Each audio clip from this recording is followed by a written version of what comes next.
યુગ ઋષિનો સંદેશ। શહીદોની સાથે વિશ્વાસઘાત ન કરો।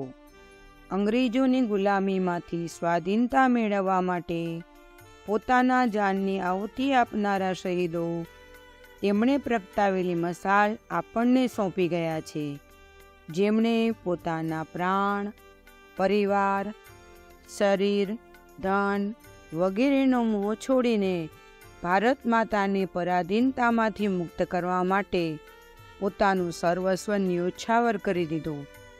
તેઓ ભારતના ઉજ્જવળ ભવિષ્યની આશા લઈને આ સંસારમાંથી વિદાય થયા છે। એમને વિશ્વાસ હતો કે આગામી પેઢી અમારા કામને પૂરું કરશે।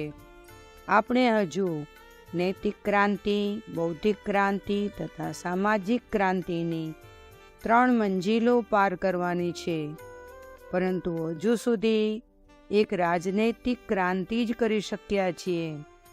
હજુ પોણા ભાગનું કામ કરવાનું બાકી છે। જો આપણે ફક્ત આપણો જ સ્વાર્થ સાધીશું અને સાર્વજનિક જવાબદારી સ્વીકારવાનો ઇનકાર કરીશું, બહાના શોધી કાઢીશું, તો તે સ્વર્ગીય શહીદો પ્રત્યે વિશ્વાસઘાત જ કહેવાશે। ઇતિહાસ આપણને માફ નહીં કરે। ભાવિ પેઢીઓ આ અકર્મણ્યતા બદલ આપણને ઘૃણાભરી દ્રષ્ટિથી જોશે। અખંડ જ્યોતિ, જૂન 1965, પૃષ્ઠ 46-47, સંદર્ભ ગ્રંથ યુગ ઋષિનો સંદેશ।